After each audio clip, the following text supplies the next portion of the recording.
Streamy stream time. That's right. It's a good time. Mix me up another. Ooh. Hey. Welcome, everyone, ladies and gentlemen, guys, gals, non-binary pals.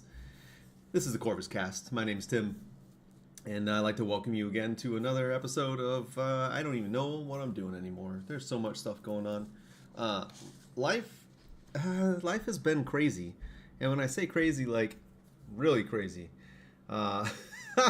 Just so many things happening all at one time, and I don't even know if I have the brain for it anymore. There's a lot happening in Corvus Saber Foundry. In case you guys weren't paying attention or noticing, we've released, oh my gosh, like probably 6 or 8 different schema kits in the last 2 months, and a bunch of new parts have hit the streets and are in people's hands. But something that is weird and something that happened this month was we didn't have a part because there's a whole big snafu that happened. So apparently in April, there are 2 holidays, not April, but April and May. There are 2 holidays in China that are labor holidays, and that really threw a wrench in the plans. And I didn't even know about them, and normally I do know about them. I keep an eye on those holidays and those times and different things. But either way, had a hard time finding it. Not finding, excuse me. I had a hard time figuring out those dates and times to get this all sorted out. But as it turns out, they messed up something anyway. So I have a whole list of stuff that is in production, is going through the different states of production that we have. Here, so like there's sampling and there's development, there's sampling, and then production, and so I'll give you a rundown on the stuff that's going on. So in production currently, we have 2 parts. Well, actually, it's actually 6 parts that I ran simultaneously or concurrently, which is the Obi-Wan Kenobi Wind Vane. So you guys saw that last week if you came and checked out the cast. Gosh, I hope I'm casting correctly. It should be working. Yeah. The Obi-Wan Kenobi Wind Vane, which ended up being the Wind Vane insert for your thin neck models, and then 3 external rings. Let me see if I can find them really quick here. Here's one. I got an example right here, and I can show you in the camera. Whoop. There we go. So it's this Wind Vane section, the rings, and then a base. Not this base. It's a different base. I gotta find it really quick. See if I can track it down really fast. Yep, there it is. I gotta go over here to the side. Oh, hey, what's up, dude? Nice to see you, Shade. Glad that you could join me. Just talking about the new product that's getting ready to come out probably later this month. This is the Wind Vane, Obi-Wan Kenobi Wind Vane. And so the lower, which is the base, and then the Wind Vane body itself, and then the exterior rings, which do come off. This one is a little tight today because it's on the wrong way. I mean, not on the wrong way, but I maybe put a little mustard on it that I shouldn't have. I gotta take it off. And one thing I do recommend, if you guys don't have them, are soft jawed pliers. Yeah, soft jawed pliers are nice to have. It lets you get a hold of something and then give it a really nice twist, and it doesn't mar up your finishes. Anyways, these external rings come off. You can see the separation there. Give you a quick look at it. That's currently in production. Yeah, that's currently in production. It's getting probably by, let's see, I started actually on May 4th. So it actually fell right on May 4th, and they should be pushing production here very soon. They said they would hurry it up, but I anticipate probably by the end of May, which means the beginning of June, unfortunately. I did ask them to do a rerun on the Type 0 males, which they finished on Thursday last week. And they ruined them. They made them badly. And it's a rarity for this factory that I'm working with. And so I asked them, I was like, hey, can you double check the drawings on that and validate, excuse me, I guess I'm going through puberty again, validate that the drawings are correct. Or not the drawings are correct, but the parts are correct based on the drawings. And they looked at them and said, yeah, they're not good, so we're going to fix them. And they said a 10-day turn time, so I'm anticipating them in the next, probably, let's see, maybe by maybe by the 22nd or so, optimistically. But they were working that rehash of parts like Thursday, Friday afternoon. And so those two sets of parts are currently in production and being worked. And I sent another set of parts to sample, which I'm going to show you right now. Just give me 1 second and I'll flip it over. Here goes the wipe. I picked Star Wars. I picked wipes because it feels really Star Warsy. I should probably slow it down just a smidge. Let's see. I'm going to go back. Give me a second. Oh, yeah, there we go. Bam! That's a nice speed. I like it. It feels very Star Warsy to wipe it that way. Anyways, here is my... here is what I'm calling the infinite adapter. And that's kind of a weird one, an interesting moniker.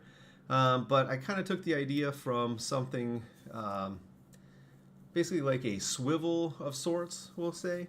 And so this component here on the left-hand side is the base. It's threaded for, let's see, this is threaded for, my brain isn't working yet, 29 millimeters as we normally have, so like VHC threading.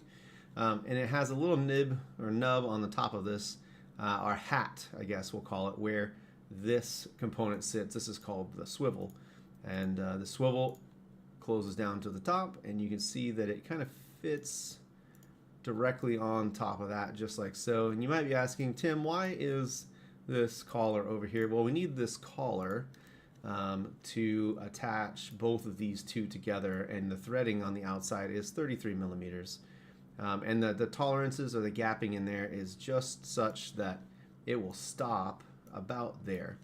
And so this allows you to use both an accent ring if you want to on this side, as well as on this side. You could also use things like the accent caps and potentially accent sleeves. It just depends on what components you want to use with it. I think that it looks pretty good kind of by itself because this serves as an accent ring. And so the real intent with this is to sandwich it on the top side of your Saber and run it between your switch section and emitter section, things like that, so that it so that you can make your emitter adjustable infinitely so. And you can put it into any position that you want to. This is the 2.1 that I'm pulling out.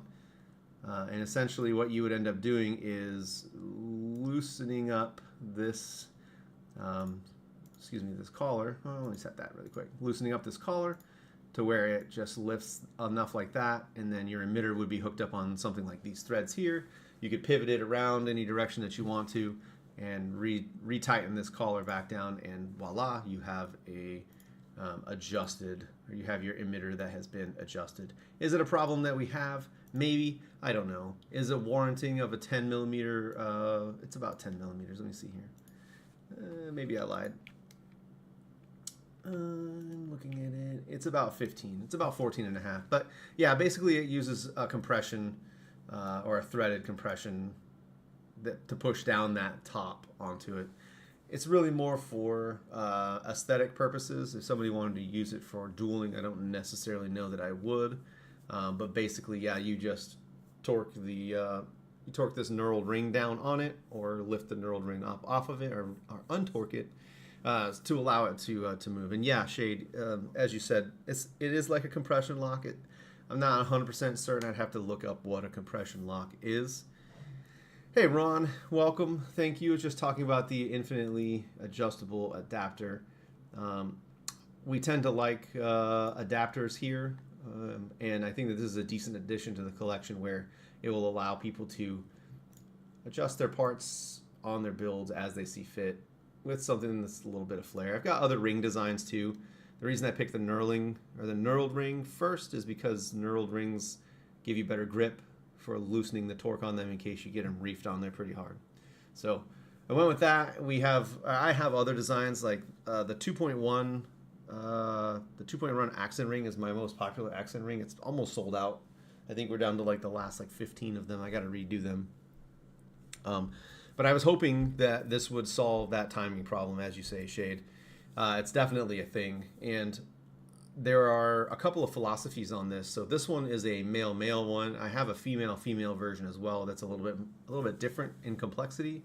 It uses different parts, and so you kind of have to nest one inside the other and attach it with some screws or something. I'm not sure that I want to go down that route just yet. So we'll figure it out at some point. But I'd like to have both of these options available so that you could have a female version. I think the female version. Let me go look and see. I gotta go find it. Let's go track it down. Where do we put it at? Let's see. I've got a couple of different trials in here of it that I was working through the mechanics of the part, of this specific part. And there it is. So this is kind of similar to the one that has been used by other agencies as well. Although I made it just a little bit simpler. In that it's just a couple of screw holes as opposed to like a whole mess of them, right? So this, I think the one that the TCSS has a set of 4 of these, and so there's a swivel set on one side and holes on the other, and a swivel set on the other and holes on the other side, so that you can like shuffle them and move them around. Probably not in your talk plans tonight, but I saw crystal chamber in your files list. You know, the crystal chamber thing, let me go look, see where you found that, or where you saw that at. Let's see if I can find it. I don't know where I put that at. I don't think it's in this adapter area. I think it's probably back somewhere. Yeah, we can address it on a future cast. But anyways, the other versions of this that are on the market that you see, I'm still playing around with these rings, but basically, you use a combination of screws in different positions to allow it to make it adjustable all over the place. And so the objective here is to get this to seat inside of this space. It looks like I'm off center just a little bit. But basically it would seat inside of that place, and you could adjust the settings on this to fit these 4 screw holes or these couple of screw holes. I might move this hole up here another direction. But any of the combinations of these screw holes would give you another set of angles that you could adjust it through, and by covering some and opening others up, it would give you the opportunity to make it adjustable for all of the different positions that you could possibly be in. And so I was working on some embellishments. I wanted something to look kind of cool and have it stand off just a little bit and also reduce friction. So I have some of these, instead of the whole assembly being one solid outer diameter, which would increase the friction across all of it, I kind of nibbed off some of these, and I want to make that a little bit taller so that it stands proud and so that you can see these parts, and probably put some embellishment on the top of this. But right now it's just some easy looks, and so those mount positions would come through on this side. This is slotted for I think an M3, so 4 M3s have a tensile strength of like, I don't know, like 80,000 psi or some stupid amount. So plenty enough for some kids that don't touch grass all the time going outside and hitting each other with light sticks. I'm sorry. It's been a day. Anyways, that's the idea here. These will be coming along here shortly, and you can see that that the female one is a little bit longer. It's a little bit bigger, and so this is going to be threaded. It's going to be threaded for female. This is going to be threaded for female, and voila, you have it. So, yeah, I agree. It is most of us. We've been a part of that too. Anyways, that's the infinitely adjustable or infinite swivels or infinitely adjustable adapters that are coming. The male version on the top is currently going into sample. I expect to see that in about 2 weeks, maybe a week and a half. They're pretty good. I got it in. I got it in on the 4th. So actually, I'd anticipate maybe by the 18th or 20th we should see it. They're usually pretty fast at shipping it, so I'll have it. I'll be able to play with it and get you guys pictures. Of course, if you're in the Discord, I'll take the opportunity now to plug the Discord. The Discord is the place where people can communicate with me most directly. I frequent it almost every day and interact with people all the time through there. And that's, if you have inputs, if you have ideas or concepts that you want to have made, that's the place to put them, and I lock those things away in secret memory places, and I go and I make parts. And so if you have ideas or you have things that you want to bring up, or even just talk about Saber designs, I'm open to all of that. Come talk to me, and we'll see if we can't make something happen. We've successfully made, I think, 2 or 3 parts from people that are in the community. And of course, if you aren't aware, there's something that we're doing called the Schema Initiative. And the Schema Initiative is basically, you buy my parts, you build with my parts, you put together a kit list, and I put a kit together so I can sell it. And if you think that that kit idea that you've built is cool enough, it goes up on the website. And excuse me, if you think it's cool enough and you submit it to me, it goes up on the website, and I give you design credit. So the Schema Initiative is one of the fun things that I think is a give back to the community kind of thing. Like, acknowledge that you guys are picking my parts up and then building with my stuff. You guys have cool things, and I want to show people your cool stuff. And I get it. My website isn't maybe as popular as it could be, but we're growing really quickly, and I have it set up on the website so that if you give me your name and information, I can make it so that people can see you and you are visible to them. So if you're an up and coming sabersmith and you like building with these things, and you build something out of my stuff and you think that it needs to be a kit, you can send it. We can make it a kit. Anyways, I digest. Let's move on. Excuse me. You have to excuse me, my voice is pretty rough today. We had a baseball game or tournament, and I was screaming and hollering a lot. So mostly in excitement and fun for the kids so that they have a good time, and all my notifications are popping onto the screen, so that's cool. I really appreciate that. Thanks, Windows. So if my voice gets a little rough or I have a couple of coughs, I'll try and keep it away from the mic, but just giving you a gee-whiz that that's coming. All right, what do we got next? Okay, so this is the next set of things that are on the list to talk about tonight. And I told you I got a lot of irons in the fire. It's hard for me to keep up, and I know that it's hard for you guys to keep up. And so if you just keep listening, I'm going to explain it to you. On the top row here, these 3 that I'm highlighting are a new set of basic male adapters. They're the 5.5 millimeters. Don't ask me why I chose 5.5. It just seemed like it was an oddball number that I wanted to get me over the hump from the 2.25. So I think it was more, let's just add an extra millimeter and another 2.25 or 2.25 millimeter adjustment on it. And then we ended up with 5.5. And I think that works out really well because it gives us about a 0.5 millimeter of space when you start putting together your accent ring. So like, for example, if you put an accent ring on one end and you put an accent ring on the other end, you're going to have a little bit of a gap between them. And so this was built to facilitate putting multiple accent rings short side to short side on either end of this adapter. So each of these are 33, excuse me, not 33. This is a 30, this is 31.5, and this is a 33, like my normal type 1 adapters are currently. These would be the type 5A, B, and C adapters to match what we have going on.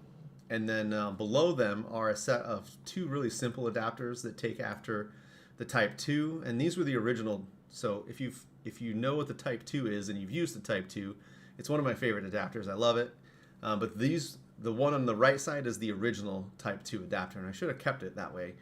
And I think that I have it marked here as like the type 1 or something. Yeah, step type 1, step type 1.1. But basically, these are, oh crap, I didn't do that right.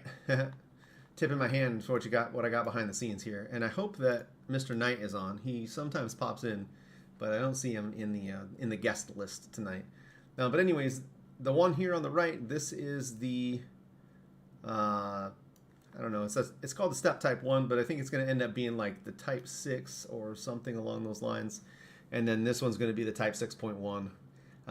These are basically the same piece, or about the same. Actually, I just noticed that these are not quite the same. Anyways, I'll fix that. But anyways, this I just said that twice. This one's basically just a taller version of this one. And I wanted something that gave more separation. So this outer diameter, I think, is 31. Yeah, 31.5. This is 31.5. They're basically, one's just a little bit longer version of the other one. And that's just to make sure that we have some variety, right?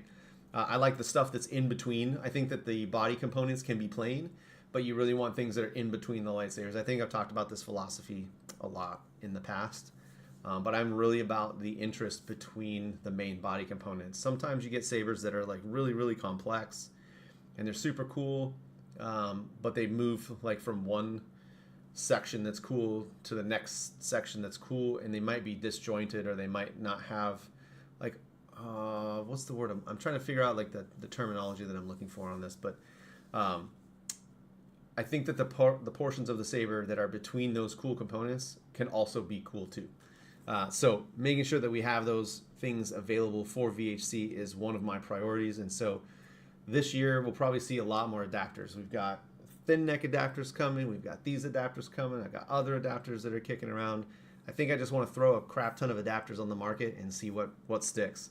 And so when I said that these are going to production, I was saying these are going to go direct to production. And I'm kind of playing a dangerous game. So this the contract or the company that I work with, they can produce really, really rapidly, and they can make these in about 2 weeks if I want them to. And they said that they could do that for me. I'm making them in a small batch, and when they make them small batch, and I'm talking like 50, so I'm doing 50 of each of these. When they make them in 50s, they don't do samples. And that's really nerve-wracking for me because I've had issues in the past with not getting samples, but these are simple enough products that I'm pretty sure that they'll be able to hack it fine, and we'll survive. I did it with a couple of other components. It sounds really risky, but I wouldn't have done this if I haven't done it before, right? I wouldn't accept that kind of risk if I hadn't done something like that before and been successful. And so in this scenario, these parts are relatively simple and straightforward. You know, like doing something like this infinite adapter, I would absolutely not ever do anything like that ever. Like straight from the drawing board straight to production. That's no-go because there's a lot of like tinkering that I have to do with that. But something like these that I just can slap together in 5 minutes and make sure all the dimensions are correct, I'll accept that risk. I'll take that. And making them in really small batches are relatively like not bad. And so it could be sold as seconds as long as the threading is good and I can clean the threading up. So again, these are basically direct to production, which reminds me, I'm gonna write this down on a note. I need to fix the 1.1, male 1.1. It's not 1.1, it's the, oh my gosh, step 1.1.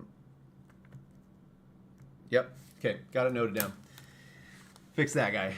If Mr. Knight has joined us, which I don't know if he has or not, he asked for this piece. Oh, I forgot to talk about this. Hold on. So if you've been following along in the Discord for the last couple of weeks, I've been talking about bends, and I've been talking about another mechanical adapter. And no, I'm not talking about the thing you get from diving. I don't like water that much, and I won't go in the deep water to save my life, ever, never. If you fall in, you're gone, dude. I'm sorry. Seriously though, I tried out a new thing this last week, and I 3D printed. So I went to a company, 3D printed 2 parts, or 3 parts actually. I printed off 2 bends, which I showed off in the Discord. If you haven't been there, come check it out. And I put those up on the Facebook page so everybody could see them and talk about them. And then I 3D printed this part, and it came out really badly. In fact, so poorly, I'm pretty mad at myself. That I didn't think more closely about which process to use. And so I used SLS, which I understand is not quite as good as SLM for definition. I don't know what the factory is going to be able to do for me, but I'm not very happy about it. I can show you this thing on camera. Well, let me flip this back over really quick before you guys try and squint into that thing. So here's the product. It looks okay on camera, actually. That's not bad. It's one of those parts that I would call like a 5-meter part. So when I'm looking at it from 5 meters away, it looks pretty cool. But if I'm up close on it, it's not as good. Can I get it off my face? There it goes. Yeah. So the print resolution on this thing is pretty terrible, and the threading is also really, really bad. And so I don't know if it's the process that's bad, or if it's just bad manufacturing. Like, when I mean the process, I mean the manufacturing process, like how it makes the item, not just the process that the factory uses to make it. 1 second here.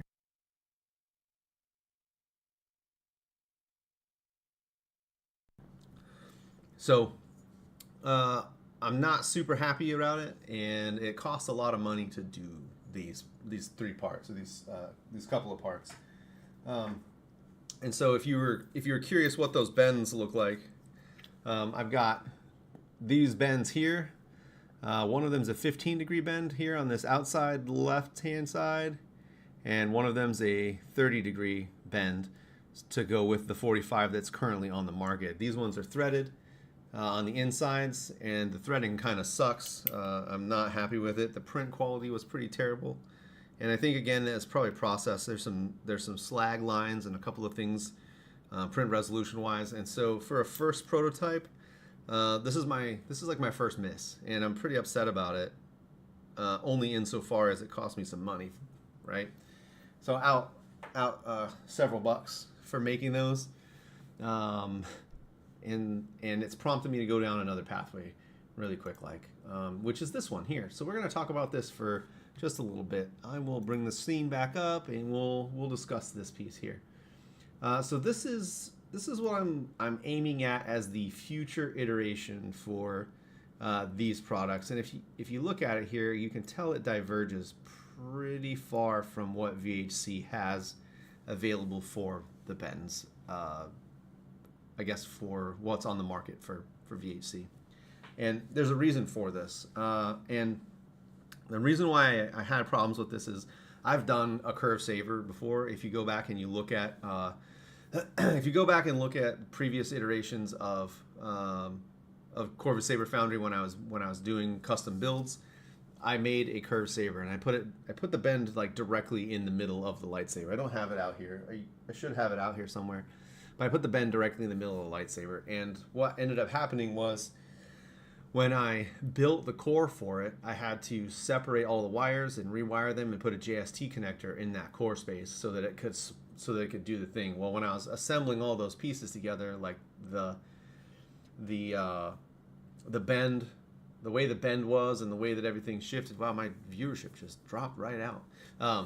The way the bend would go together, it caused a bunch of twisting inside of the core, and I didn't really like that. And then once I was putting parts on it, I also had to twist like all of those parts together, and not like a huge fan of that, because it seemed to put a lot of stress on the wiring, and even though it didn't cause any actual electrical problems, it just became something that I didn't like the feel of on the Saber. And so I kind of went down a path today. I've seen this used a couple of times in different places.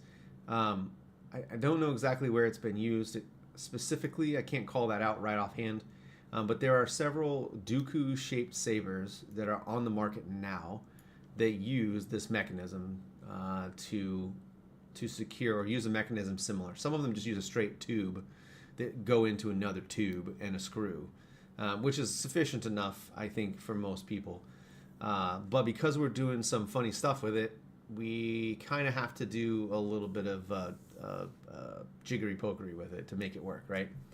And so what I wanted to do is make the bend isolated. I want to isolate the bend from basically the rest of the twisty bits of the Saber, so that you could twist this adapter, like one of these adapters, into the end of one of your components, clock it correctly off of the bend instead of trying to clock it with the bend.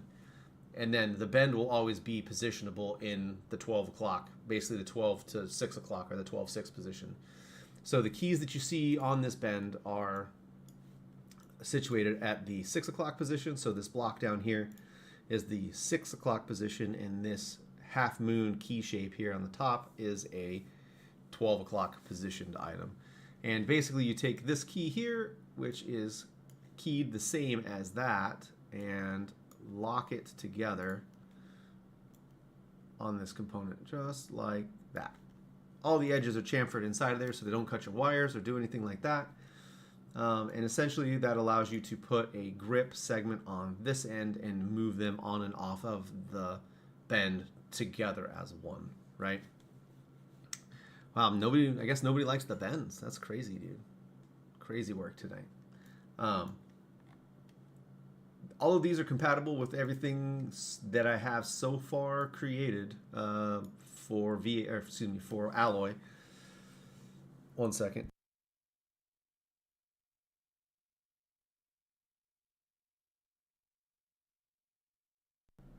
So this is all compatible with everything for alloys, so you can put an accent ring on this. It's not the same form factor, which kind of sucks, but I had to do that to facilitate these rings down here. So can you put an accent ring on here? Absolutely. Let me get you one out, and I'm going to show you that really quick. Right? Let me grab this accent ring really fast. I'm just going to throw something silly on here. What do we got? Let's do that one. I don't know, lollygagging through this one, I guess. Here we go. Let's grab that one. This might eat up some of my bandwidth here. All right, so there's that. And you can see that it actually is perfectly positioned right now. Yep, it was there. So you can put an accent ring on in between that and then tighten down your component, and then it'll be all clocked up. You just have to worry about the clock on the other end of it, right? Get it as far away from the bend as you can so that you can clock everything to the bend. I might put an index mark on the top of these so that it marks 12 o'clock and 6 o'clock, or 12 o'clock for you, not 6. 6 is marked with a screw hole. But anyways, you can put an accent ring on this. In this scenario, it gives you just enough space to be able to get access with the screw. These are designed to take an M3 machine head screw, so it will sit flush inside of this, so your fingers won't touch it, or your fingers won't like scrape against it. If you use something like a Phillips head machine screw, I don't necessarily recommend that, because when you like bust torque or you do something goofy with that Phillips head tip, it could cause like sharp points of metal to poke off of that Phillips head depression in the screw. But the intention here, the point is that these will connect just like this and make accessibility to your bend just about as easy as you can make it. This is the 15-degree bend. I still have to work the 30-degree bend. It won't be too hard. But yeah, both ends you can put an accent ring on it if you want to, and this has a nice shape, and it has a depression built into it, which is kind of Dooku shaped. I didn't put the Dooku like dot in the center of it, or the button that kind of goes there. You could, if you wanted to, you could drill a hole in that thing and put another Dooku shape on it. But I thought that was a good enough homage, and said, hey, this looks kind of Dooku-y. Dookie? Looks kind of Dooku-y? Dookie. Yeah, either way, it doesn't really matter. Lots of talking tonight, and I'm sorry for that. I'm trying to make it interactive and show you guys these things. It just is not my night, I think. Anyways, this is something that's going to be coming here in the very near future, and in the response that I saw from everybody in the Discord, from everybody in Facebook, from everybody in Reddit, everybody was really, really excited to see more bends come for VHC, and I'm really excited to get these generated. I think that this is going to fix a pretty serious problem. So, and somebody's probably going to ask me this. I don't know. I don't want to say a serious problem, but it's going to fix, because none of this is serious, right? It's going to fix one of the significant problems that we have with the bends in VHC, which is that when you index, you either have to index the bend to the parts that you're building, or you have to think about the index of the bend specifically to where it lines up flat on whatever surface you're going to set that saber down on, and then work the alignment of all those parts relative to each of the bends if you have more than one bend. And what this will solve, it will take out that need. Maybe not, it won't take out that need, but it isolates the bend from all of that stuff so that it will always key at the 12 and 6 position, and it will always interact from a reliable, always clocked spot. There we go. Oh, all my people came back. All 4 people came back. I don't know what dropped or what happened, but everybody showed back up all of a sudden. You guys were gone, and I was explaining how this all works, and I looked around. I was explaining how this works, excuse me, and I looked around, and there was nobody in chat, just crickets. Not even in chat. Nobody was in viewership. So it was all crickets. I guess maybe the Iranians got to us or something. I'm not sure. But yeah, the style of this was picked so that when you tighten your screw down here in this location, it will physically push this component upward against this flat area here and these angled keys, right? You can see that those are angled off of the center point of the Saber. And so it will push that up against it and create a compression lock against that. I don't want to say compression lock, but it will create an impingement against those, the part that's highlighted right there, and it will hold that in place. And you won't be able to separate it axially, and you won't be able to rotate it because that lock is holding it in place, and it won't be able to shift up and down or come loose. So if you want this to be a permanent addition, not even permanent, but a mostly permanent or semi-permanent addition to your Saber, you could put a little dot of Loctite on that M3 screw and give it a good torque and let it sit for a couple of days before you start playing with it, and then you're money. Of course, with the blue Loctite, you would have to heat this up a little bit to break that free. But I have confidence in my understanding of mechanical things that this is a solid choice for locking a bend to your lightsaber. The other part I think somebody made mention of earlier today, actually, while I was out at baseball, was the threading. Somebody was concerned that the threading wouldn't be clocked, and what I think I'm going to try and do is I'm going to catch this clocking and I'm going to move it to where the thread starts at 12 o'clock, and so it will terminate seven loops. This is actually 6 millimeters of thread, but it's 7. It has to traverse, like whatever part you're threading onto, it has to traverse 7 millimeters of distance to find its seat correctly. And so if it's an M29 by 1 thread is basically 1 millimeter or so of distance across that. And so 7 of those means 14 half twists or 7 full twists to get it seated, which is kind of an oddball number. And so I have to clock it a certain way to get it to seat in the always 12 o'clock position, or always treat it at 12 o'clock position. Maybe it's something that I shouldn't be concerned about. I don't know. It just seems like a non-issue as you start moving away from where the bend is at. So that's the point. That's the goal with this thing. And I did it to the best of my ability to hide where those screws were going to be. Some people, or like some builders, just put the screws out here on the side and call it good. My objective and my goal was to make it look as clean as possible, and so that meant hiding those kind of inside where your hand would cover, right? So if you're holding a bend, I'm going to switch back to my scene line. If you switch back to the scene here and you see where the bend is on the inside, basically your fingers would cover that spot where the screws are at, right? Your fingers would slip in here, they would cover all that up, and you wouldn't see any of the fasteners while you're holding these on your lightsaber, right? That's my idea. Hopefully it registers. Hopefully you guys see that and understand the reasoning behind that. So I'm really excited. I'm actually really excited about these parts. This one took a lot more engineering than the other ones. I was really excited about really excited about the Obi-Wan Kenobi thin neck thing, but once I started working on this, I got even more excited. So these keys on either side, they're modular, so you could use them on either end. You can buy them in 4, you can buy them in 6, as many as you need if you think you're going to ruin them. They're relatively simple, straightforward. They're just keyed adapters that fit on the ends, right? Slot over top of it.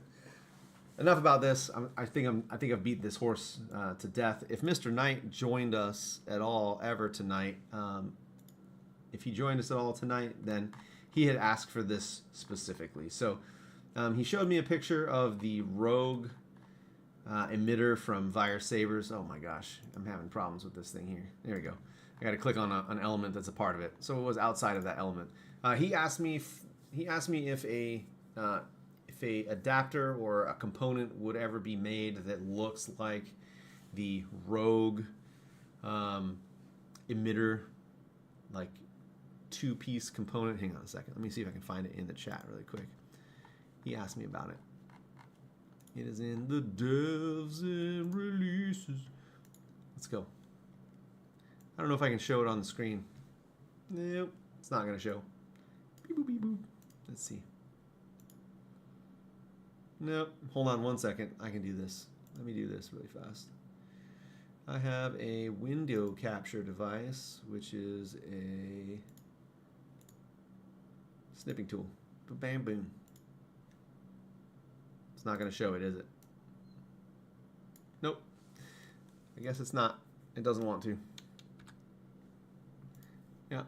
Well, either way, you guys know, if you've played with it at all, you know what that piece is. But he just wants the rib, basically. And to answer the question, yes, I absolutely have looked at doing it, and I have built one. It looks a little bit closer to what I designed, kind of throughout all of Alloy. So it has a couple of steps in it that are built for using accent rings, among other things.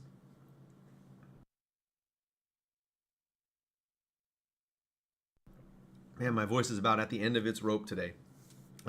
It's got the ribs just like you would normally see. And I don't know, I'm on the fence on whether I should turn this into whether I should keep it as an adapter or change it as something else. Because, you know, maybe as a body segment or even an extension. I've got some parts that are kind of extension-like. The only downfall is the depth of these cuts are like 30 millimeters. Excuse me. The depths of these cuts are 30 millimeters here, which means they are under or at the limit of these threads. And so it might be kind of tight, and it might be kind of dangerous to run them so closely. Oh my gosh. It might be it might be a little dangerous to run them that closely. So it could be a thing. It could be possible to make this as a body, as both a body segment or an adapter, one of the two. I'm inclined to do the adapter because I think that they're a little bit cooler, but it could be a body segment too. It could fit. I think it's actually the same size as the original body segment. Let me see here really fast. It is 10 o'clock. 10 o'clock. It's getting close to the end of the night here. I'm trying to find it. Where did I put it? There we go. Extensions and chokes. That's the one. So you can kind of see I already have a couple of these, right? The 3-rib extension, not McRib extension. McRib's not back yet, dang it. The 3-rib extension here is one of the original body extensions that I built. You can kind of see the scale of the two together. There is a 4-rib extension that was built for this as well, which is a sister. Let me get this down here. Which is kind of a sister product to the 3-rib. It could fit inside of that, I think. Inside of that space. What's this distance here? Yeah, it's 31. It doesn't look terrible. We could make it happen. It could probably work. I'm just not sure if I want to do it as a body extension. I could probably do that. I don't know. Everything could be a male-male adapter with a Type 0 attached. Every body segment can be a male-male adapter with a Type 0 attached to either end of it. So, like, that's not of issue. It's just a matter of how I want to execute it. And the biggest thing is the threads being so close to these, the margins, the thread margins here. It's 1 millimeter away, which leaves me like a 0.5 millimeter to play with, which is not a lot. Even though I have parts like this Revan here, and some of the other Revan parts that are like really, really close to margin on those. So I'm really kind of surprised that that the manufacturers would do something like that. But now that I'm in the same shoes, I can play with that game too if I want to. Man, I am 45 minutes into this cast and my throat is done. Like, I can't even talk. My voice is finished.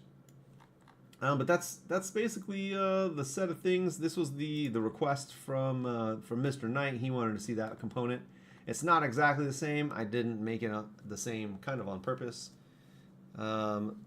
Yeah, actually, you might have seen a crossguard in that list somewhere. Let's see if we can find it. I can talk about it in short. Let's see here.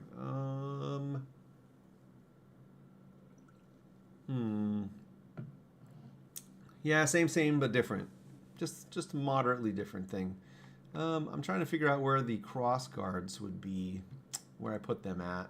I've got a dev project in here that has a bunch of stuff that's a little bit different. Let's see. Is there one in here? Maybe. I don't know. Oh, this is another part that I had talked about with people, but I hadn't opened the can of worms just yet. And because it was kind of cooking there on the back, kind of on the back burner. Let's do this. So this was an original design from a while ago. I've got some remnants of stuff inside of here. I don't need to see the sketch. Don't need to see the sketch, but this was an idea that I had when I was building some of these for. When I was building some of this stuff for Vire, I was kind of putting together like some digital assets to show my worth as a friend, and I came up with this idea for a slip grip, which basically has a female-male adapter on one end of it and a thread boss on the other end of it. As I've designed this previously, this was done with different form factors in mind. But the objective with this, and it's not shaped like see here, it's not shaped like alloy is.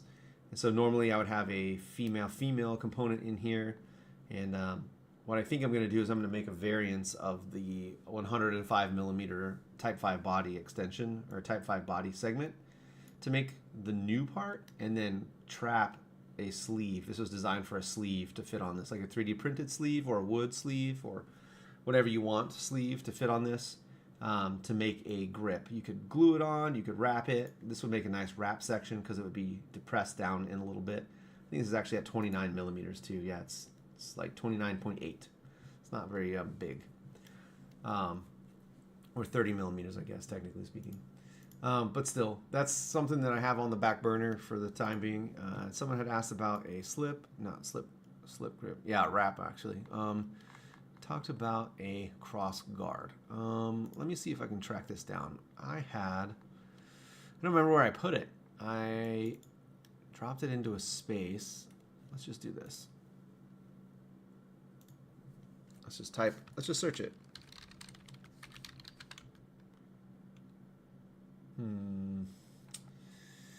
No, those aren't the ones that I wanted.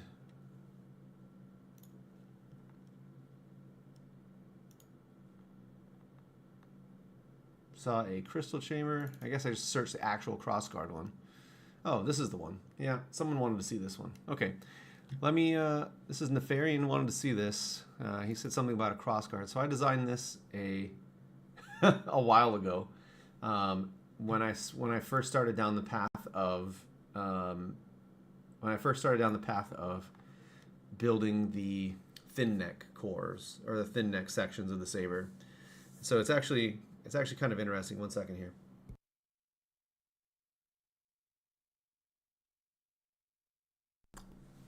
Okay, so this is a 3-part component or 3-sectioned component here, and 4-sectioned actually. I'm sorry. There are several bodies that are identifiable. There's body 3 and body 5 and body 2 and body 4. And the 2 bodies here on the side are removable elements that allow you to, whoops, if I can just select it, that allow you to take those off and stick on these elements, and they're interchangeable, they're playable, you can mess with them a little bit, right?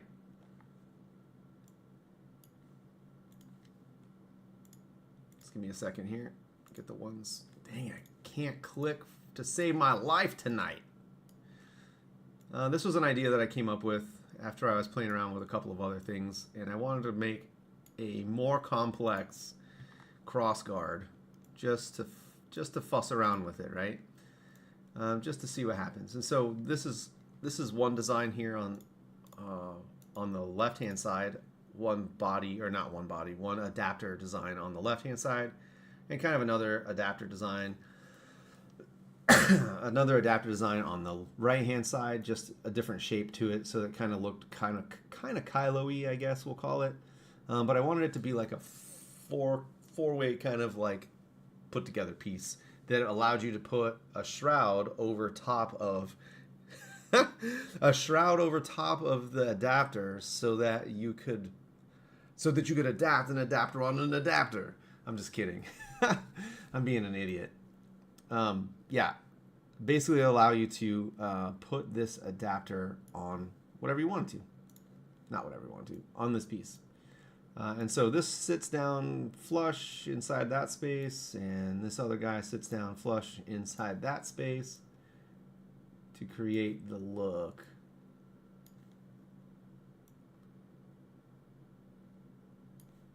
Boop. Yo, dog, I heard you like adapters, so I put an adapter in your adapter. That's kind of how that would go. These aren't fully aligned correctly. I gotta fuss around with them and make it work correctly. But basically, that's how I would do a crossguard adapter or adapter set to make this work. And so I can actually capture those.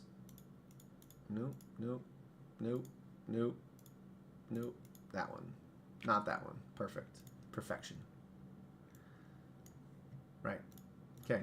So if you wanted to go naked, you could go au naturel with just the adapters attached to the cylindrical body, and then put a shroud. This is 33 millimeters, so you could stick a shroud over top of this, like a, I don't know, if you so decided, you could put like a wren or something else along the length of it, and it would clear. It would basically clear the ends of these shrouds, or the ends of these. Oh gosh, should clear it. I think it should clear it. Maybe not. I don't know. If you wanted to put a shroud over it, you could put a shroud over it. You'd have to do some notching and some own adjusting, but this is one of the more complex parts. And I think maybe I made it to where you could put a thin neck. I think this might be adaptable to thin necks too. I have to look and see what the outside diameter is on this thing. What are my diameters? No, that's not right. I want the little thread. What is that one? Ah, yeah. Okay. It says it's 18. I gotta go look and see what the other ones are. What's the thin neck say?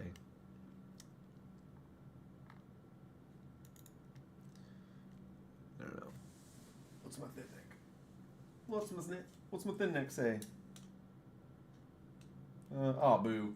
I was working on making it adaptable to the thin neck too, and so you would be able to use one of these with a thin neck, with the thin neck adapter. The thin neck is 20; these are 18, and I think that's by necessity of the size.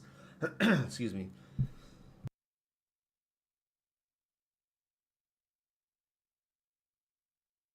It's mostly facilitated by the size of this section here, so that it's not too big, and I can still make this look okay. So I guess it's not going to be adaptable to a thin neck. We'll see and play around, but this is something that's a long ways off. This is a really complex part that that needs probably another year or so of development to make it something worthwhile and functional. But these are sized correctly to the 2.25 millimeter.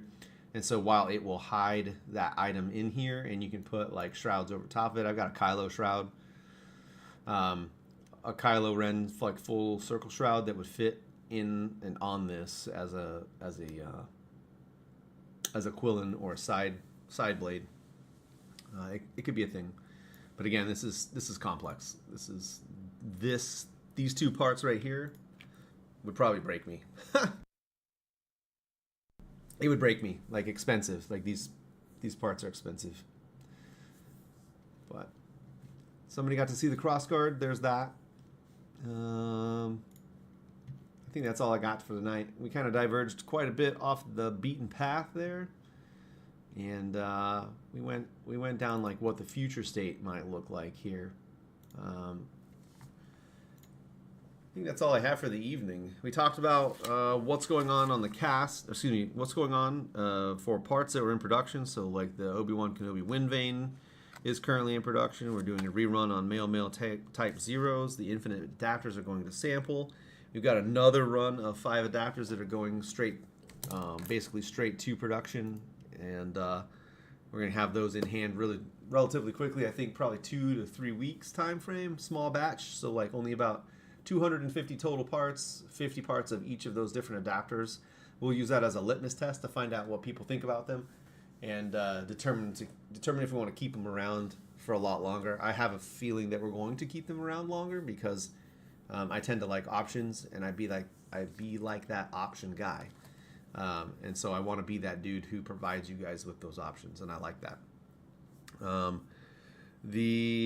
Let's see. Oh, I forgot to mention this. I have it on a note. But if you guys are still interested in the May 4th sale, I've had a lot of sales between April and May. The May 4th sale is still on through Sunday. It's Treason 10. It's the last day for the sale. I ran an entire week just to have coverage for the whole time. And so, if you haven't gotten anything, you have an opportunity to get the biggest discount that I normally offer, which is about a 12. I keep my part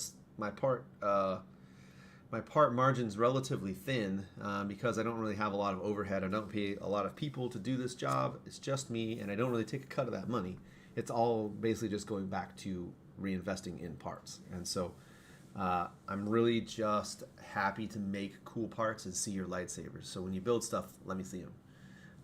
We talked about the schema initiative for a little bit, and we talked about Discord, like I always do. So if you're not in Discord, you should come join the Discord because we talk about a lot of things, and it's the easiest way for you to get access to me. The schema initiative is one of those things that's a outreach to the community to outsource some of the design elements because I don't want to make those kits myself. Like, I don't want to design them myself because I feel like I'm just impressing my designs on other people, right? So like if I put together a kit and I say, here, buy my kit. I made this, it's cool. You guys might not think critically about how to use those kits and not be super creative. And I know that I'm oversimplifying that, or maybe like going down like the bad case rabbit hole thing.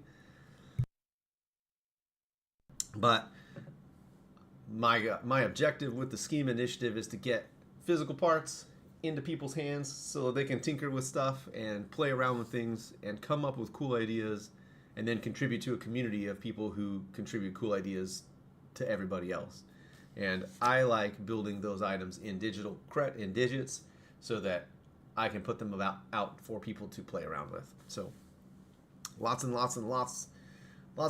things moving, going on, and other ideas. And so just I forgot to talk about that thing too. There's another part that's kind of been in development for about a year and a half between me and another guy that I haven't really broke out much. It's like a Claude thing. But yeah, you're right. The Porg is strong with all of these. Anyways, I think that's it for the night. My voice is failing quickly. I'm coughing a lot more because I've been yelling yesterday.